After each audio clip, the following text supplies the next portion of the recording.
While the Trump administration is highlighting its success in Iran, Democrats in Congress are pushing to rein in the president's authority. Tomorrow, the Senate is expected to vote on the War Powers Resolution, which would effectively halt Trump's war against Iran. The resolution would also need to be approved by the House and somehow clear veto-proof majorities in both chambers to actually go into effect. So joining us now to talk about it, Democratic Congressman Adam Smith of Washington, of course, the ranking member of the House Armed Services Committee. So great to see you. Thank you so much for coming in tonight. Of course, this news is very important, and there is a lot at stake.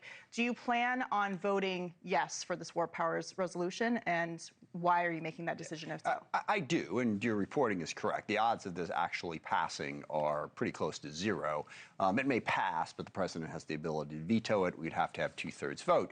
But what I really want is I want the House and the Senate to vote directly on this war. This is, beyond any shadow of a doubt, a war which the Constitution says Congress is supposed to approve. It's the most momentous thing we can do as a country. We are elected representatives of that country. We should be on record, one way or the other, whether or not you support this war. Secretary of State and, of course, the National Security Advisor, Marco Rubio, broke down the administration's many hats, as we know. He broke down the administration's objectives in Iran today again. Take a listen.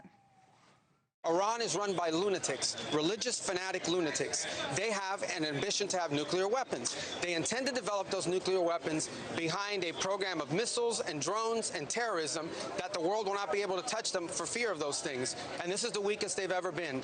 Now is the time to go after them. The president made the decision to go after them, take away their missiles, take away their navy, take away their drones, take away their ability to make those things so that they can never have a nuclear weapon. That's why the president made this decision. It was the right decision. And the world will be a safer place when these radical clerics no longer have access to these weapons. So I understand you want Congress on record to take this War Powers vote, but do you agree with the objectives that the president and the Secretary of State have laid out for this war? I agree with the objectives. I don't agree that the war was the way to achieve them. And that right there was a focus on the nuclear program. We were told 9 months ago that their nuclear program was obliterated, was gone completely. Some of us argued about that at the time, but they said, no, it's gone. And now we've seen no evidence of where it's at. There is no way on earth that was an imminent threat that called for us to engage in this level of war that's already seen 6 dead Americans, countless, conflict has spread throughout the Middle East. All kinds of problems are created by this for a nuclear program that the administration has told us is miles away from being achieved. So no, I don't accept that stopping their nuclear program required this level of military action. Can you give me a definition of imminent? Because we've heard Democrats using this term a lot to push back on the administration. Yeah. But to be fair, the administration has said they refused to negotiate. They offered them nuclear fuel for life for free. They said no. I can answer the question. But let me just give a little more background. And they offered that, and the Iranians said absolutely not. They had talks after the bombings of the nuclear sites. They refused to negotiate in good faith. And they've also tried to assassinate the president. So what does it mean, imminent threat? Do we have to wait until they're screwing a warhead onto a ballistic missile before we actually take it seriously, or are we allowed to have an offensive war at this point? Yeah. Imminent means soon, okay? Weeks, days, months. And I want you to understand, yes, Iran had, first of all, they clearly have a ballistic missiles program that they were reconstituting. Again, nobody knows and no one has said where they were at on a nuclear weapons program that had been obliterated 9 months ago. So there is no evidence whatsoever that they were anywhere close to having a nuclear weapon. And to answer your question specifically, within months or even years, there's no evidence that they even made a decision that they were actually going to build a nuclear weapon. But again, this moving all over the place, okay, all right, well, they had a nuclear weapon. Well, that wasn't imminent. They didn't have one, thank God. Yeah, well, of course. Are you opposed to the regime getting a nuclear weapon? Yeah, absolutely. Okay. So how do you, given the amount of talks over the last 30 years about this program, including for Democrats like Hillary Clinton, threatening to bomb the regime, I've heard your arguments. I want to make a couple of mine. Go ahead. So we had an agreement. How do you propose this we handle differently? Go ahead. We good? Okay. 2015, we had an agreement to stop them from building a nuclear weapon. And they took down all of that enrichment, all of that stuff down way below where it had ever been. We tore up that agreement. And then they moved up to 60%. And then we blew that up. okay, I propose that we at least wait until we get a little further down the road before we launch a war in the Middle East that is now involving, what, 14 different countries? Hezbollah and Israel are back at war. You know, they're taking shots at oil. They're taking shots at infrastructure all over the place. So they were not eating where, I mean, how do I know it wasn't imminent?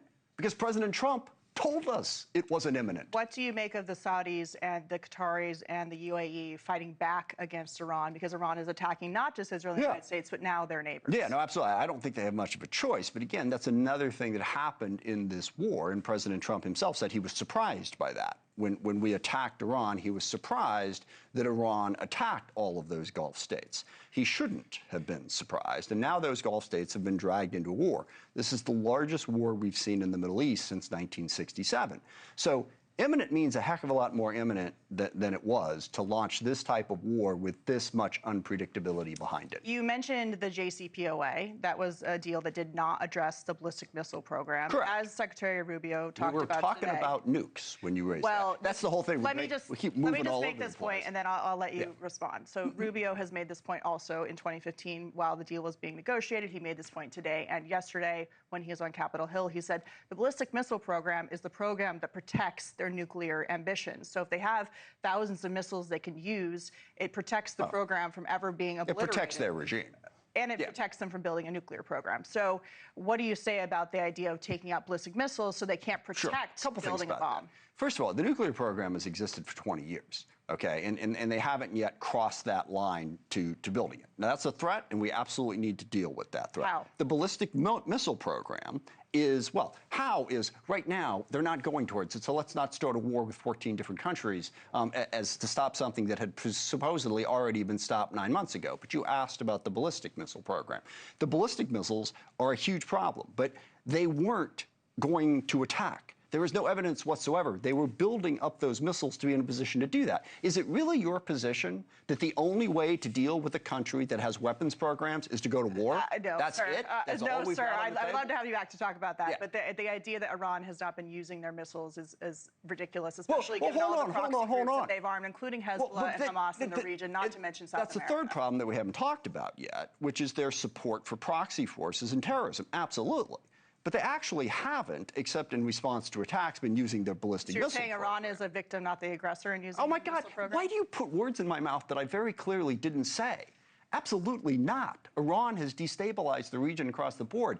Is a full-scale Middle East war the best way to address that? That drags in all Well, it seems like those talking countries? hasn't really worked over the last 30 years. Well, it has stopped. And Democrats and Republicans have also said they can't have a nuke. Yeah, so. And they don't, and haven't. They're okay, well on their way. So a full-scale Middle East war also where everyone's has alliance against Iran. Okay, but where everyone's got missiles, lobbing into their hotels and their oil infrastructure and their civilian, right? Which they've done forever. No, they haven't done that forever. Yes, they have. They've been they've been shooting missiles. They've been shooting missiles at Saudi Arabia forever. Yes, they have. They've been targeting. Forever. The Houthis have been targeting civilian airports in Saudi. Different thing. They've targeted a number of civilian airports in the UAE. This is absolutely happening. We have to go, but I'd love to have you back to talk for this because obviously it's not going away. We'll watch and see how. Yeah, the war's going to be around for a long time. Yes, it will. Congressman Adam Smith, thank you very much. Great to see you. Thank you for watching. Subscribe below and download our NewsNation app right now on your phone, and you will get fact-based, unbiased news for all Americans.